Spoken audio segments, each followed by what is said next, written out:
বাংলা সাহিত্য চর্চা কেন্দ্রের পক্ষ থেকে বাংলা সাহিত্যের সকল ছাত্রছাত্রীকে জানাই আন্তরিক অভিনন্দন। আজকে আমরা উপস্থিত হয়েছি রামায়ণের দ্বিতীয় পর্ব নিয়ে। এর আগের পর্বে আমরা আলোচনা করেছিলাম কি করে দস্যু রত্নাকর বাল্মীকি হয়ে উঠলেন, কি করে তিনি শক্তি পেলেন রামায়ণ লিখবার, রামের মর্তে আগমন হবে কেন তার আভাস আমরা পেয়েছি এবং তার সাথে আমরা সূর্য বংশের কিছু পরিচয়ও পেয়েছি। আগের ভিডিওটিতে আমরা আলোচনা করেছিলাম সূর্য বংশ ধ্বংস এবং হারিতের জন্ম ও রাজ্যাভিষেক অবধি। আজ আমরা শুরু করব রাজা হরিশ্চন্দ্রের উপাখ্যান থেকে।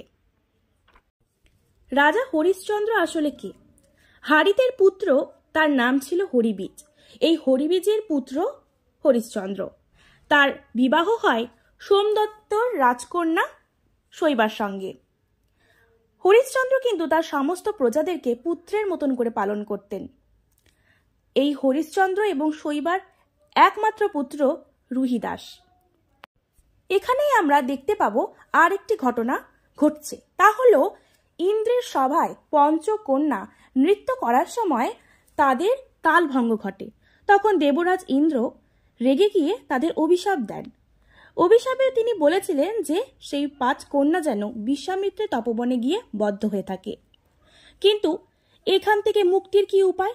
একথা কন্যারা যখন ইন্দ্রের চরণ ধরে প্রার্থনা করলেন, তখন ইন্দ্র বললেন, ইন্দ্র বলে বন্দি রূপে থাকো তপবনে, হবে মুক্ত রাজা হরিশ্চন্দ্র পরশনে। অর্থাৎ রাজা হরিশ্চন্দ্রের স্পর্শেই তারা অভিশাপ থেকে মুক্ত হবে। অভিশপ্ত এই পঞ্চকন্যা বিশ্বামিত্রের তপবনে গিয়ে ডাল ভাঙে, ফুল তোলে, যা দেখে বিশ্বামিত্র তাদেরকে অভিশাপ দেন। বলেন, এমন করিয়া ডাল ভাঙে যেই জন, আইলে লাগিবে কালী লতার বন্ধন। এবং প্রভাতে পঞ্চকন্যা যেই না পুষ্প তুলতে গেল, অমনি লতার বন্ধনে তারা বাধা পড়ে যায়। বিশ্বামিত্র তাদেরকে অনেক ভৎসনা করেন এবং সেখান থেকে চলে যান। এরপরে সেই পথ দিয়ে যাওয়ার সময় শিকারী রাজা হরিশ্চন্দ্র ক্লান্ত হয়ে তরুতলে বসে থাকেন। এমন সময় বিশ্রাম করতে করতেই পঞ্চকন্যারা হরিশ্চন্দ্র বলে উচ্চস্বরে তাকে ডাক দেন। ক্রন্দন শুনিয়া রাজা গেল তপবনে, স্পর্শমাত্র মুক্ত হয়ে গেল পঞ্চজনে। আশ্চর্য দেখিয়া হরিশ্চন্দ্র যশোধন, সৈন্যসহ নিজ রাজ্যে করিল গমন। অর্থাৎ হরিশ্চন্দ্রের স্পর্শে সেই পঞ্চকন্যার মুক্তি ঘটেছিল, যেমনটা ইন্দ্র তাদেরকে বলে দিয়েছিলেন। কিন্তু বিশ্বামিত্র তো এ সম্পর্কে কিছুই জানে না। বিশ্বামিত্র যখন তপবনে ফিরে এলেন, তখন ভাবলেন, আমি যে বাঁধিনু ছাড়াইয়া কোন জনে, সর্বনাশ হইল তার সংশয় জীবনে। বিশ্বামিত্র নিজেই রেগে যান এবং তিনি ধ্যান করে জানতে পারেন যে হরিশ্চন্দ্র এই কাজটা করেছে। সে পঞ্চকন্যাকে হরিশ্চন্দ্রই মুক্তি দিয়েছে। ক্রোধে তখন বিশ্বামিত্র হরিশ্চন্দ্রের রাজ্যে যান এবং হরিশ্চন্দ্র তাকে দেখে অনেক আনন্দিত হয়ে কিন্তু আপ্যায়নও করেন এবং তার সাথে সাথে প্রশ্ন করেন। বিশ্বামিত্র তাকে বলেন যে কন্যা বাঁধিনু তারে ছাড়ো কি কারণ? তার প্রত্যুত্তরে হরিশ্চন্দ্র বললেন, মিথ্যা না বলিব প্রভু, করেছি মোচন, দান পুণ্য করি প্রভু, তুমি যে ব্রাহ্মণ। তবে এ কথা শুনে বিশ্বামিত্র আরও ক্ষেপে যান, কারণ তিনি তার কাছে দান চাইতে আসেননি। তাই তিনি ক্রুদ্ধ হয়ে বললেন, দান পুণ্য করো বলে করো অহংকার, কি দান করিবে তুমি, দেখি তব মন। একথা শুনে রাজা হরিশ্চন্দ্র জানতেন যে এমন তো কিছু চাইবেন না বিশ্বামিত্র, ঠিক আছে তাহলে আমি দান করব। তখন তিনি বললেন যে যাহা চাহ তাহা দিব, না করিব আন, নানা দানে গোসাই রাখিব তব মান। এমনই মুখে মুখে কথা যখন চলতে থাকে তাদের মধ্যে, তখন তিনি বলেন যে মুনি বলে দান দেহ, যদ্যপি রাজন, আগেতে করহ তুমি সত্য নিবন্ধন। তুমি সত্যি করে বলো যে এই দান তুমি দেবে। এবং এই সত্যবন্দী করবার পরই বিশ্বামিত্র হরিশ্চন্দ্রকে বলে বসেন যে রাজন, পৃথিবী দান করহ আমারে। হরিশ্চন্দ্র স্বস্তি স্বস্তি বলে 3 তোলা মাটি নিয়ে বিশ্বামিত্রকে ভূদান করলেন। কিন্তু দান পেয়ে বিশ্বামিত্র সন্তুষ্ট হলেন না, বরং তিনি চাইলেন 7 কোটি সোনা। হরিশ্চন্দ্র সেই 7 কোটি সোনা তাকে এনে দেওয়ার কথা বললেন, কিন্তু তারপরেও বিশ্বামিত্র তাকে শর্ত দিলেন এই যে তার ভাণ্ডার থেকে সেই অর্থ দেওয়ার কোনো রকম অনুমতি নেই। তিনি বললেন, দৃঢ় করি বলে মুনি গাধীর কুমার, ভাণ্ডার উপর তব কিবা অধিকার, সকল পৃথিবী দান করিলা আমারে, ভাণ্ডারি কাহার ধন দিবেক তোমারে। এবারে রাজা বুঝতে পারলেন যে তিনি নিজের সর্বনাশ নিজেই করে ফেলেছেন। তিনি বললেন, আপনি করিলাম আপনার সর্বনাশ। তাই মুনিবর তাকে এইবারে কিন্তু পৃথিবী ছেড়ে চলে যাবার নির্দেশ দিলেন। পাত্রমিত্র তাকে জোর করে নিরাশ্রয় হরিশ্চন্দ্রের আশ্রয় প্রার্থনা করলেন, কিন্তু তিনি বললেন, পৃথিবীর বহির্ভাগে আছে বারাণসী, শৈব্য নারী আর নিজ পুত্র রুহিদাস, তিনি যাওক করিতে কাশীবাস। এবং এই কথা মতোই রাজা হরিশ্চন্দ্র কিন্তু তার স্ত্রী ও পুত্রকে নিয়ে কাশী যাত্রা করলেন। তবে যাবার সময় বলে গেলেন, 7 দিন পরেই দিব 7 কোটি সোনা।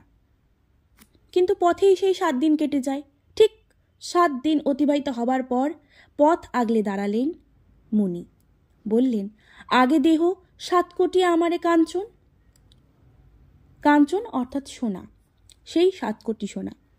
তখন তিনি তার স্ত্রীর সঙ্গে পরামর্শ করলেন এবং তার স্ত্রীর সঙ্গে ঋণ পরিশোধের জন্য শৈবাই বললেন, আমাকে বিক্রয় করো হাটের মাঝারে, এবং যে অর্থ পাওয়া যাবে সেই অর্থ তুমি মুনিরে দাও, দিয়ে ঋণ পরিশোধ করো। সেই মতো রাজা শৈবাকে নিয়ে হাটে চলে গেলেন। তাকে এক ব্রাহ্মণের কাছে 4 কোটি সোনার বিনিময়ে বিক্রয় করলেন। কিন্তু সন্তান রুহিদাস, সে তো মায়ের আঁচল ধরে কাঁদতে কাঁদতে কখনোই সে মাকে ছাড়তে চায় না। তখন শৈবা তাকে বলেন, বিনা পরে কিনহ আমার এ নন্দন। কিন্তু সে ব্রাহ্মণ, কেন সেই নন্দনকে কিনতে যাবে? সে একটি ছোট ছেলে, তাকে তো অন্ন দিতে হবে, তার আলাদা করে খাবার দেওয়ার তো কোনো কথা ব্রাহ্মণ বলেননি। তখন শৈবা বললেন যে, তুমি আমাকে যা অন্ন দেবে তাই আমি আর এই বালক ভাগ করে খাবো। এমতো অবস্থায় শৈবার সঙ্গে রুহিদাস রইলেন। এরপর সোনা নিয়ে বিশ্বামিত্রের কাছে ঋণ পরিশোধের জন্য গেলে তিনি দক্ষিণা দেখে বলেন যে, 7 কোটি লোভ ঘাটি নহে 7 রতি, বিশ্বামিত্রের অবজ্ঞা না কর মহামতি। ভীত রাজা এবারে গেলেন নিজেকে বিক্রয় করতে। বারাণসীর হাটে গেলেন তিনি। সেখানে কলু নামক এক সুখপালকের কাছে তিনি নিজেকে 3 কোটি স্বর্ণ মুদ্রার বিনিময়ে বিক্রয় করলেন এবং মুনিকে সেই ঋণ পরিশোধ করলেন। এদিকে ব্রাহ্মণ গৃহে শৈবা কাজ করে আর রুহিদাস আস্তে আস্তে বড় হয়ে ওঠে। ব্রাহ্মণ 4 পোয়া খাবার দেয়, তার 3 পোয়া রুহিদাস খান আর বাকি 1 পোয়া খায় তার মা শৈবা। তা দেখে ব্রাহ্মণ বললেন, তব পুত্র পুষ্প হেতু পাঠাইব বনে, পুষ্প আহরণে যাওক তোমার বালক, বাড়াইয়া দিব তো তন্ডুল কিছু আর। অর্থাৎ রুহিদাস যদি এই পুষ্প বনে গিয়ে ফুল টুল তোলে তাহলে না হয় কিছুটা তন্ডুল তোমাকে বাড়িয়ে দেব কিছু কাজ করলে। সেই মতো রুহিদাস একদিন বিশ্বামিত্রের বনে গেলেন এবং সেখানে গিয়ে ফুল তোলেন ও ডাল ভাঙেন। একদিন মুনি তপবনে এসে ভ্রমণ করতে করতে বুঝতে পারলেন যে তার যে তপবন সেখানে কেউ না কেউ এসেছিল, কারণ সেই গাছ এবং ফুল ও ডাল ভাঙা। এ দেখে বিশ্বামিত্র আবার ক্রুদ্ধ হলেন। ধ্যান করে জানতে পারলেন পুষ্পার্থে আইসে হরিশ্চন্দ্রের নন্দন। তখন তিনি অভিশাপ দিলেন, বিপ্র ঘরে জননী, হাড়ির ঘরে বাপ, কল্ল যদি আসে তোরে বুকে খাবে সাপ। রাত্রিকালে স্বপ্নে শৈবা সন্তানের এই সর্পদংশন দেখতে পেলেন এবং রুহিদাসকে বারবার পরের দিন তপবনে যেতে মানা করলেন। কিন্তু সে তো সে কথা শুনল না। মায়ের কথা না শুনে রুহিদাস চলে গেল। রুহিদাস প্রবেশিল সেই তপবনে, নানা জাতি পুষ্প তোলে যাহা লয় মনে। অবশেষে শ্রীফলে আকরি ভাজাইল, ডালেতে ছিল সাপ, বুকেতে দংশিল, সর্বাংশেতে শিশুর বেরিল বিষজাল, ভূমিতে পড়িল শিশু, মুখ ভাঙে লাল। অপরদিকে দেখা যায় বেলা দ্বিপ্রহর হয়ে গেলেও রুহিদাস ফুল নিয়ে বাড়ি আসে না। চিন্তান্বিত মাতা শৈবা ব্রাহ্মণের অনুমতি নিয়ে তপবনে ছুটে গেলেন রুহিদাসকে খোঁজবার জন্য।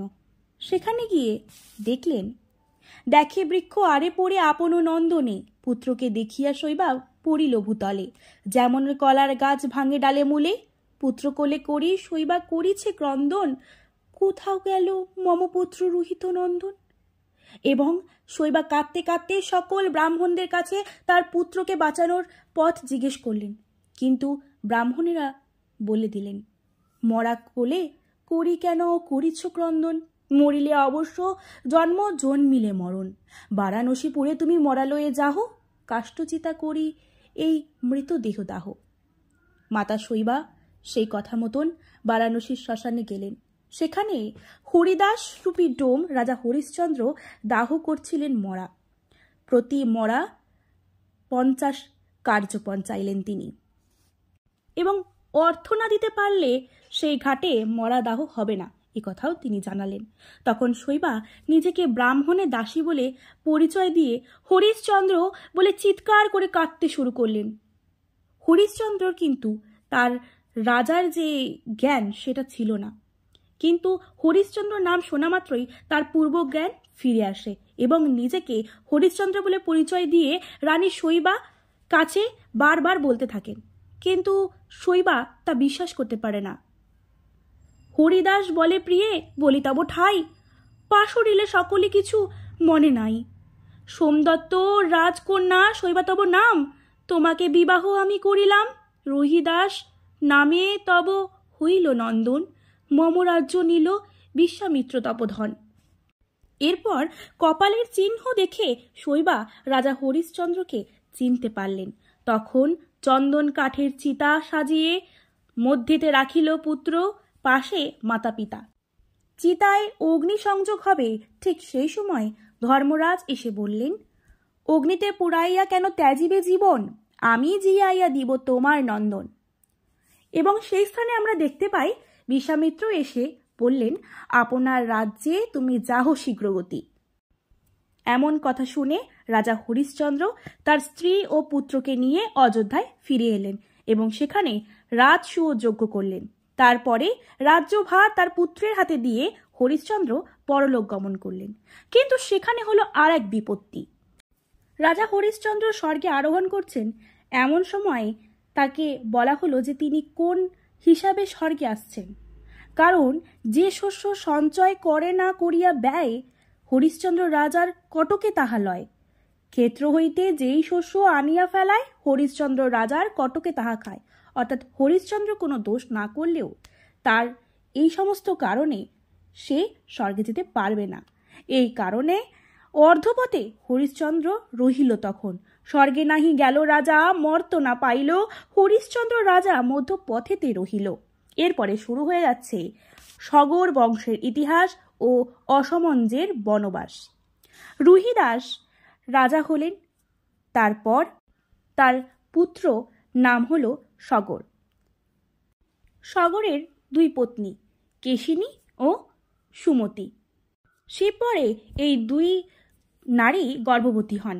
কেশিনীর পুত্র অসমঞ্জস্য এবং সুমতির গর্ভব্যথা উপস্থিত হলে সেখান থেকে জন্ম হয় এক অলাবু, এবং সেই অলাবুই 60,000 পুত্র সন্তানের জন্ম দেয়। কিন্তু এই 60,000 পুত্র বিষাইয়ের কাছ থেকে অভিশপ্ত হন। 60,000 পুত্রে সাপ দিলেন বিষাই, অচিরে মরিবি তোরা, না হবি চিরাই। দিনে দিনে এই 60,000 পুত্র বেড়ে উঠতে থাকে। যখন সগর রাজা হাতে মারে তুড়ি, সকলে আইসে কোলে দিয়া হামাগড়ি। এই 60,000 পুত্রের বয়স যখন 12 বছর হলো, তখন রাজা তাদের প্রত্যেককে বিবাহ দিলেন এবং সুখে রাজত্ব করতে লাগলেন। এমতো অবস্থায় অসমঞ্জর পুত্র অংশুমান, তার জন্ম হলো। 60,000 পুত্রের একমাত্র নাতি অংশুমান স্বভাবতই আদরে ও বড় যত্নে বেড়ে উঠতে থাকল। কিন্তু বালক অংশুমান অনুচিত কর্মের সঙ্গে লিপ্ত হয়ে যায়। অনুচিত কর্ম সব করে দুরাচার, যতেক বালক খেলা নগরে খেলায়, হাতে গলে বন্দি সবে জলেতে ফেলায়। যত নারীগণ আসে লইবারে জল, আছড়াইয়া ভাঙি ফেলে কলসি সকল। অগ্নি দিয়া পোড়ায় সকল প্রজা ঘর, কহিল সকল প্রজা রাজার গোচর। সগর রাজা এই সমস্ত কথা শুনে অসমঞ্জের পুত্রে রাজা দিল বনবাস। মনের দুঃখে অসমঞ্জ সংসারের বাঁধন কেটে বনবাসী হলেন, আর 60,000 পুত্র নিয়ে সগর রাজা দিন কাটাতে লাগলেন। এর পরবর্তী অধ্যায়ে সগরের অশ্বমেধ যজ্ঞ ও বংশনাশ অধ্যায়। এখানে আমরা দেখব যে বংশনাশ কিভাবে হচ্ছে। একদিন সগর রাজা মনে মনে ভাবলেন যে তিনি অযোধ্যার অশ্বমেধ যজ্ঞ করবেন। সেই মতো তিনি 60,000 পুত্রের সঙ্গে আলোচনাও করলেন। ঘোড়াসহ যাব 60,000 সদর। পুত্র বাক্য শুনিয়া সগর বলে, তাই আনিতে পারিলে যজ্ঞ হবে সায়। এই যজ্ঞকে কেন্দ্র করে সগর রাজার সঙ্গে দেবরাজ ইন্দ্রের বিবাদ ঘটে যায় এবং ইন্দ্র ব্রহ্মার কাছে প্রশ্ন করলেন, বিরিঞ্চি বলেন এবে চুরি করো হরি। ঠিক সেই কথা মতোই ইন্দ্র অশ্বমেধ যজ্ঞের যে ঘোড়া তা চুরি করে তপস্যারত কপিল মুনির আশ্রমে গোপনে বেঁধে রেখে নিজে পাতালে পলায়ন করলেন। পরদিন ঘোড়া হারালে সমস্ত সগর নন্দনেরা তা সমগ্র ধরাতল খুঁজে বের করতে লাগলেন, কিন্তু কোথাও সে ঘোড়া নেই। তখন 60,000 পুত্র কোদাল হাতে করে চলে রসাতলে। তাদের কোদালের কোপে সৃষ্টি হলো 4 সাগর। সাগর ঘুরে তারা প্রত্যেকেই এবারে প্রবেশ করলেন পাতালে। পূর্বে ও দক্ষিণ দিকে তারই মাঝখানে ঘোড়া বান্ধা দেখিল কপিল বিদ্যমানে। ডাকাডাকি করিয়া কহিল, সব ভাই ঘোড়া চড়ে দেখিনু পাইনু এই ঠাই। তারা ভুল করে ভাবেন যে কপিলমুনি যখন এখানে এবং সেখানে যখন ঘোড়া বাঁধা, তার মানে হয়তো কপিলমুনি এই ঘোড়া চুরি করেছে এবং সেই তপস্যারত কপিলমুনির গায়ে তারা কোদালের আঘাত করতে লাগলেন। কিন্তু ধ্যানভঙ্গ হয়ে মহারিষি যখন চাইলেন, তখন ক্রোধেতে নয়নে অগ্নি স্বরে রাশি রাশি, পুরে 60,000 হইল ভস্য রাশি। 60,000 পুত্র যে অহংকার ছিল সগর রাজার, তা কিন্তু নিমিষেই শেষ হয়ে যায়। 60,000 পুত্রই সেখানে মৃত্যুবরণ করে। পরবর্তী অধ্যায় কপিল মুনি কর্তৃক সগর বংশ উদ্ধারের উপায় নির্দেশ। এখানে দেখি 1 বৎসর অতিক্রম হয়ে গেছে, কিন্তু যজ্ঞের শেষ হচ্ছে না।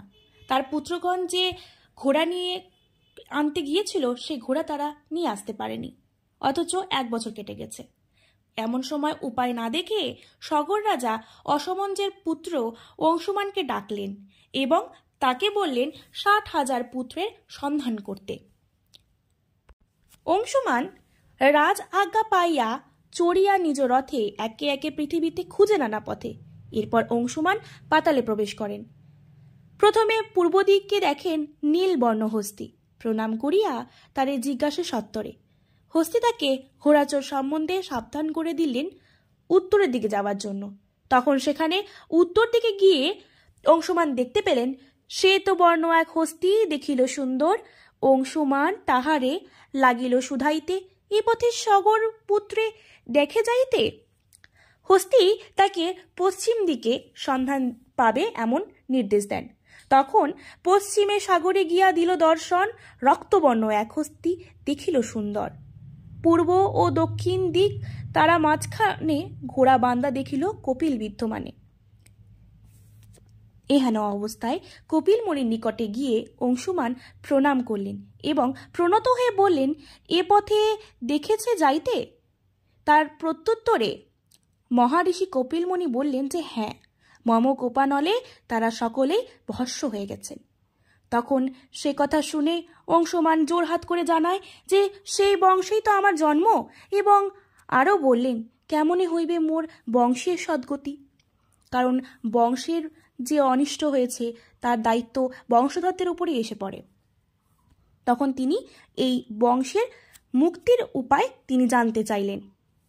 কপিল মুনি বললেন যে ধরাধামে যদি গঙ্গা অবতীর্ণ হন, অর্থাৎ গঙ্গাকে যদি এই মর্তে আনা যায়, তাহলে তার বংশধরেরা মুক্তি পাবে। কিন্তু গঙ্গা সম্পর্কে অংশুমান সম্পূর্ণ অজ্ঞাত।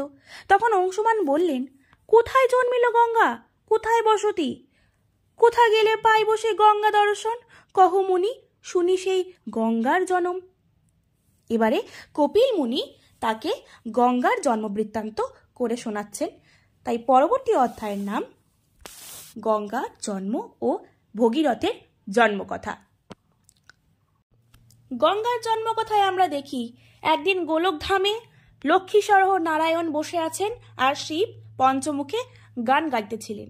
সেই গান শুনে নারায়ণ দ্রব্যময় হলেন, দ্রব্যরূপ হইলেন নিজ চক্রপাণি, সেই গঙ্গা জন্মিলেন পতিত পাবনী। বিধাতা সেই গঙ্গার জল কোমণ্ডলুতে পুরে রেখেছেন। গঙ্গার জন্মবৃত্তান্ত বলে বিশ্বামিত্র অংশুকে উপদেশ দিলেন যে সেই গঙ্গা যদি পারো আনিতে নৃপতি, তবে সেই সগর বংশ পাইবে সদ্গতি। একথা শোনার পরে অংশুমান অযোধ্যায় ফিরে এসে সমস্ত কথা সগর রাজাকে বললেন, যে কপিলের স্থানে কিভাবে সে সেই অশ্রকে বাধা দেখেছিলেন এবং কেমন করে কোপানলে মারা গেছে সমস্ত সাটিপুত্র, সমস্ত বর্ণনা করলেন সগর রাজার কাছে। একথা শুনে রাজা শোকাহত হন। কিন্তু অনেক চিন্তার পরেও গঙ্গাকে কি করে স্বর্গ থেকে মর্তে আনা হবে তার উপায় বের হয় না।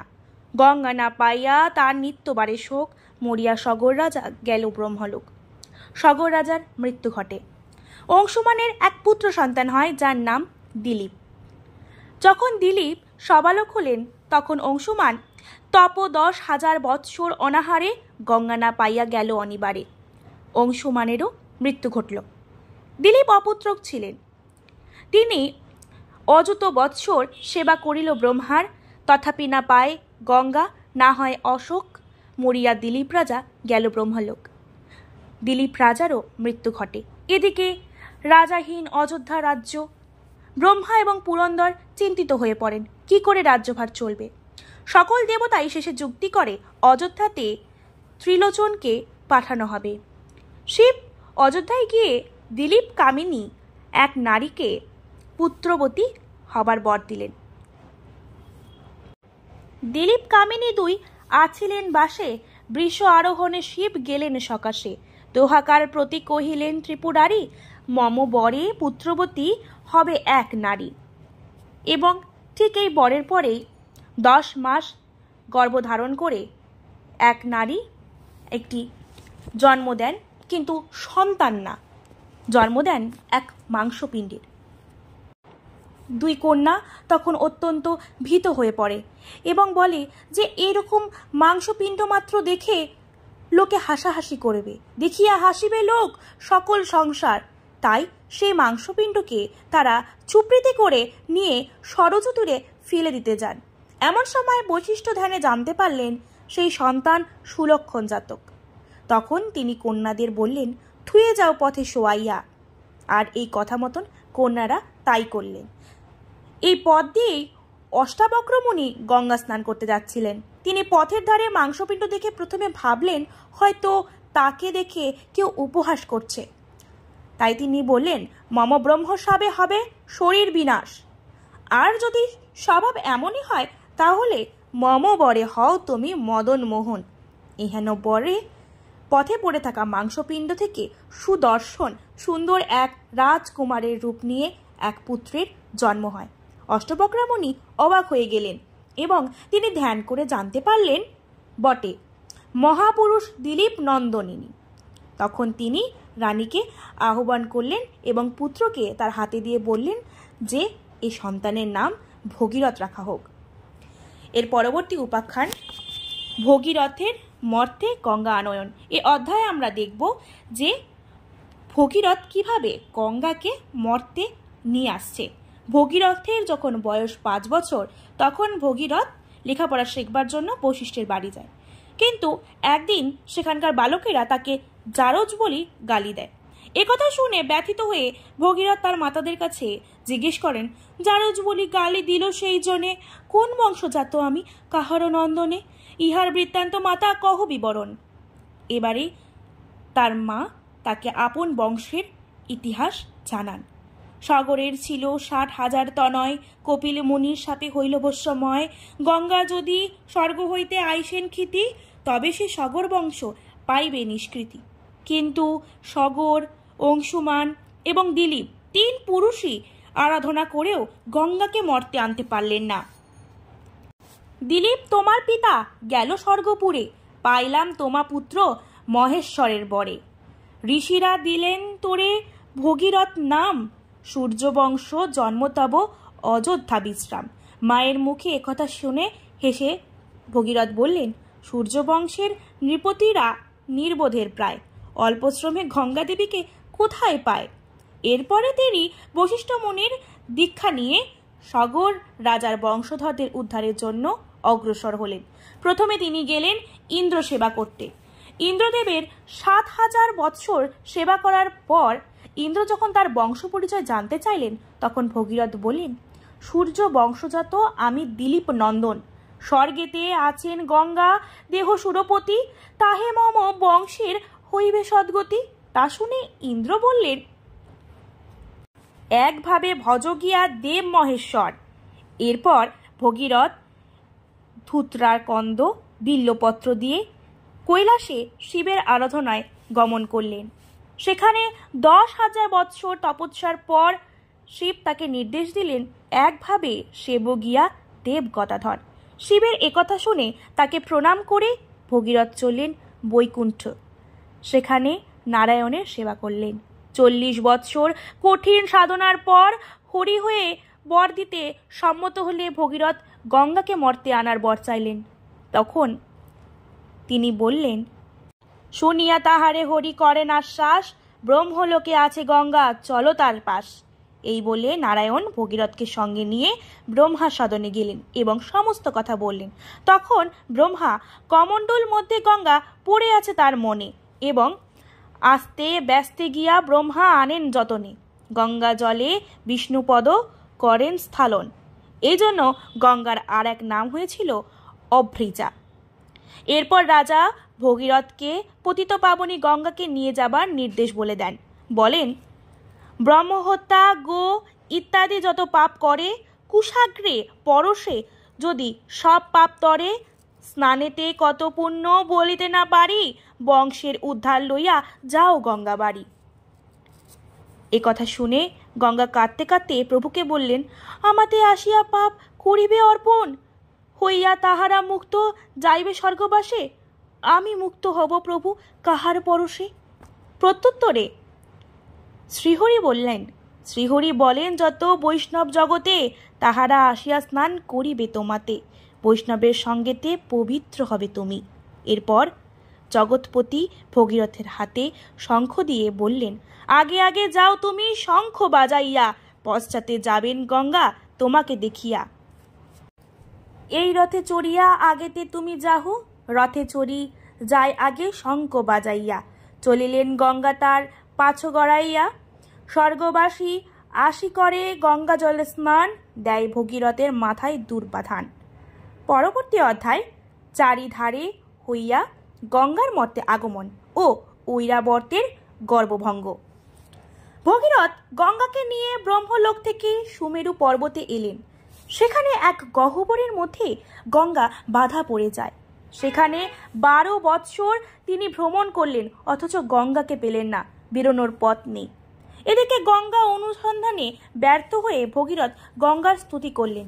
তিনি বলেন, ঐরাবত হস্তি যদি আনিবারে পারো, তবে তো পর্বত হইতে পাইব নিস্তার। একথা শুনে ভগীরথ ইন্দ্রের কাছে গিয়ে সমস্তটা বলেন। শুনিয়া চলিল ইন্দ্র চাপি ঐরাবতে, আসিয়া পড়িল সেই সুমেরু পর্বতে। কিন্তু ঐরাবত ভগীরথকে প্রস্তাব দিলেন, দাসী হয়ে গৃহে মম থাকে এক রাতি, তবে তো গঙ্গারে আমি করি অব্যাহতি। একথা ভগীরথ পুত্র হয়ে মাতাকে কিভাবে বলবেন?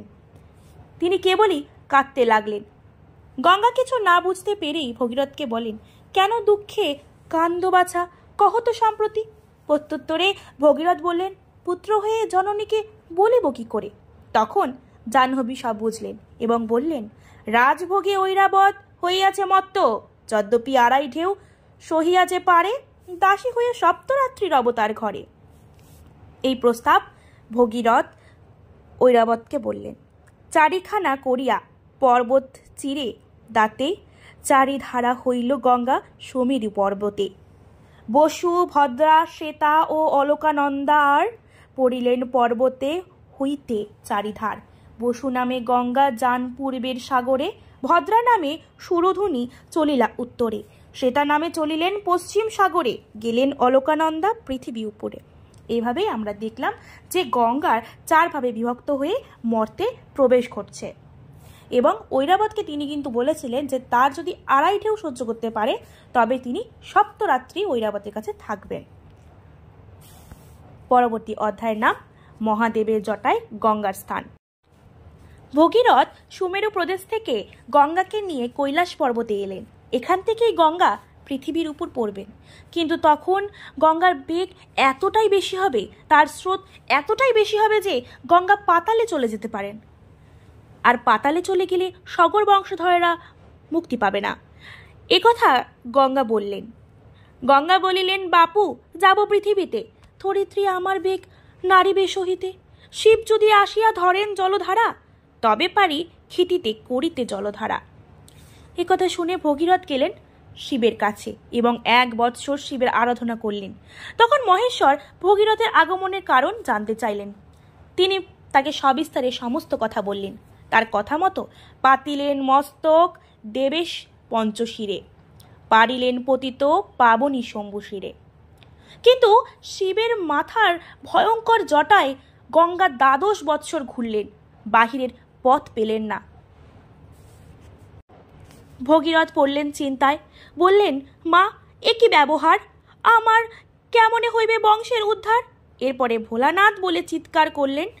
ধ্যান ভঙ্গ হইল তার, চাহেন বিশ্বনাথ এবং মহেশ চিরিয়া জটা দিলেন গঙ্গারে, সেখানে তীর্থ যে হইল হরিদ্বারে। এক ধারা গেল গঙ্গা পাতাল মণ্ডলে, ভগবতী বলে নাম হইল রসাতলে। মিলিলেন আশি গঙ্গা ত্রিবেণীর ভাগে, গঙ্গা সরস্বতী গঙ্গা আর যমুনা তটিনী।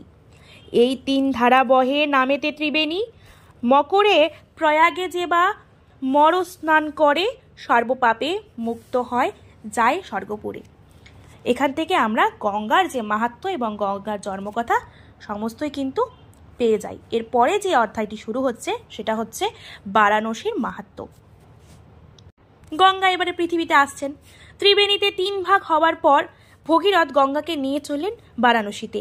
এরপর থেকেই বারাণসী তীর্থস্থলের মর্যাদা লাভ করল। একসময় শিব দ্বিজের মাথা কেটে ব্রহ্মহত্যার মতো পাপ করেছিলেন সেখানে। এই পাপ থেকে মুক্তির জন্য শিব বলেছিলেন, পৃথিবীতে গেলে গঙ্গা কত পাপ নাশে, গঙ্গা বারাণসীতে আসছে শুনে বৃষভে চাপিয়া, তবে শঙ্করী শঙ্কর দাঁড়াইলা সুরধ্বনি তীরেতে সত্তর। কুশাগ্রে করিয়া হর কইল পরশন, ব্রহ্মা হত্যা পাপ তার হইল মোচন। শুধু তাই নয়, শিব পঞ্চক্রোশ জুড়ে গণ্ডি রেখা দিলেন। সেই পঞ্চক্রোশ তীর্থর নাম বারাণসী। এখানে মৃত্যু হলে শিবলোকে স্থান পাওয়া যাবে।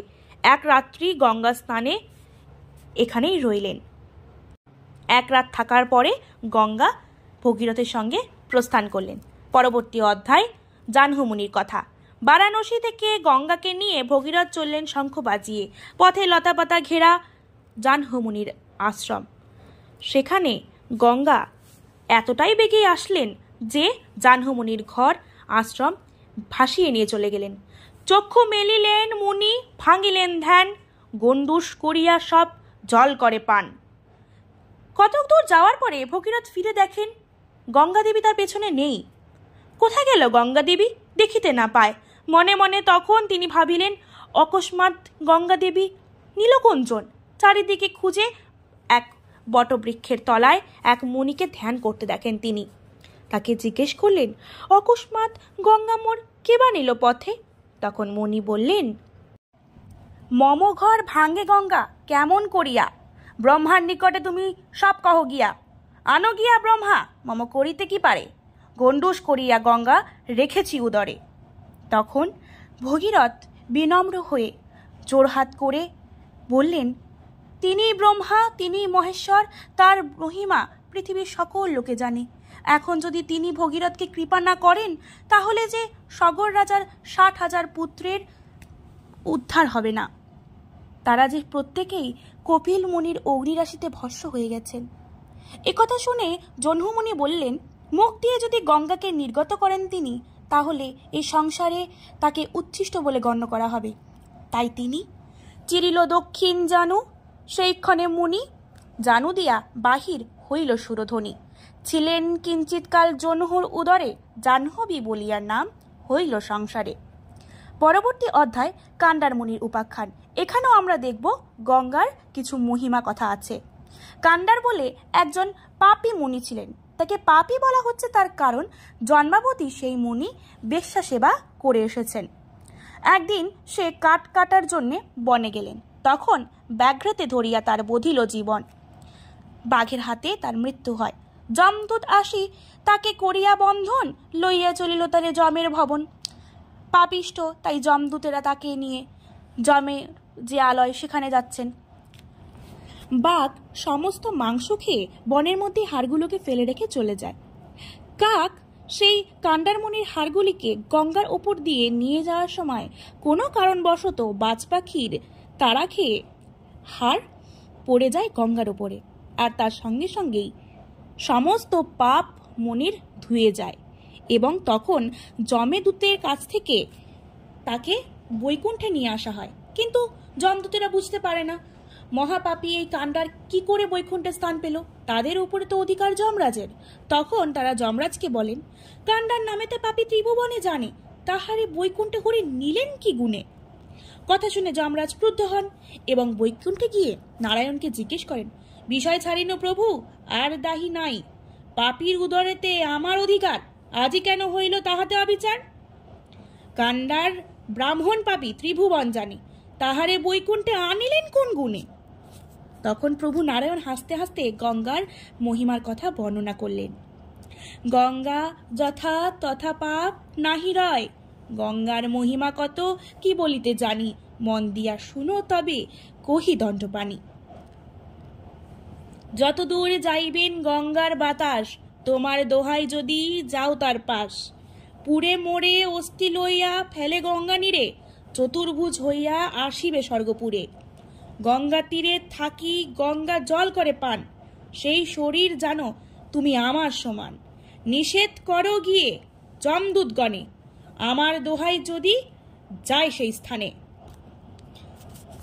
পরবর্তী অধ্যায় নাম সগর বংশের উদ্ধার। কান্ডার মুনির মুক্তির পরে গঙ্গা এলেন গৌরনগরে। এখানে এক মুনি নাম পদ্ম গঙ্গাকে পূর্ব দিকে নিয়ে গেলেন। তার নাম পদ্মাবতী, এই জন্য পদ্মাকে সুরধ্বনি গঙ্গা অভিশাপ দিলেন, মুক্তিপদ যেন নাহি হয় তব নীরে। এরপর গঙ্গা সাগরের দিকে চললেন। এমন সময় ইন্দ্র এসে গঙ্গা জলে স্নান করলেন। এই জন্য সেই স্থানের নাম হলো ইন্দ্রেশ্বর ঘাট। এই ঘাটে স্নান করলে সর্বপাপ থেকে মুক্তি লাভ হয়। ইন্দ্রেশ্বর মেরাতলা থেকে নবদ্বীপে এসে এক রাত গঙ্গা সেখানে বিশ্রাম করলেন। তারপরে গঙ্গা নবদ্বীপ থেকে আকনা মাহেশে এসে গঙ্গা বলিলেন, বাপু শুনো ভগীরথ, কত দূর তোমার দেশের আছে পথ, ভ্রমিতেছি 1 বর্ষ তোমার সংহতি, কোথা আছে ভস্মময় সগর সন্ততি। অর্থাৎ 1 বছর ধরে ভ্রমণ করার পরেও গঙ্গা কিন্তু এখনো পর্যন্ত সগর রাজার বংশ উদ্ধার করতে পারেনি। তার প্রত্যুত্তরে ভগীরথ বললেন, পূর্ব ও দক্ষিণ দিক তার মধ্যস্থানে যেখানে আছিল কপিল মহামুনি, সেইখানে মম বংশ মাতৃমুখে শুনি। ভগীরথের কথা শুনে শতমুখে চলিলেন সেই স্থানে গঙ্গা, আর গঙ্গা জলে স্পর্শ পেয়ে সগর রাজার 60,000 পুত্র বৈকুণ্ঠে চলে যায়। শুধু তাই নয়, হস্ত তুলি গঙ্গা ভগীরথে দেখায়, ওই তব বংশ দেখো স্বর্গবাসে যায়। বংশের মুক্তি ঘটেছে দেখে গঙ্গাকে প্রণাম করে ভগীরথ আনন্দে নৃত্য করতে লাগলেন। এরপরে গঙ্গা বলেন, গঙ্গা বলে রেখে যাও রাজার নন্দন, সাগরের সঙ্গে আমি করেছি মিলন। মহাতীর্থ হইল সেই সাগর মঙ্গল, তাহাতে মহাতীর্থ হইল সেই সাগর মঙ্গল। যে গঙ্গা সাগরে নর স্নান দান করে, সর্বপাপে মুক্ত হয়ে যায় স্বর্গপুরে। এরপরে গঙ্গা মাহাত্ম্য। কবি কৃত্তিবাস এখানে যে গঙ্গা মাহাত্ম্যে বর্ণনা করেছেন তাতে বলা হয়েছে গঙ্গার নাম শুনলে যম ভয় পায়। গঙ্গা যে পক্ষীগণ জলপান করে তারাও নাকি রাজ চক্রবর্তীর সমান। গঙ্গার তীরে গয়া, বারাণসী, দ্বারকা, মথুরা, কাশী, গিরিগুহা ইত্যাদি যে সমস্ত তীর্থস্থান আছে সে সবই বিষ্ণুর সমান তাদের মাহাত্ম্য। তাই তিনি বললেন সর্বতীর্থ গঙ্গা দেবী সার। দ্বিতীয় পর্ব এতটুকুই।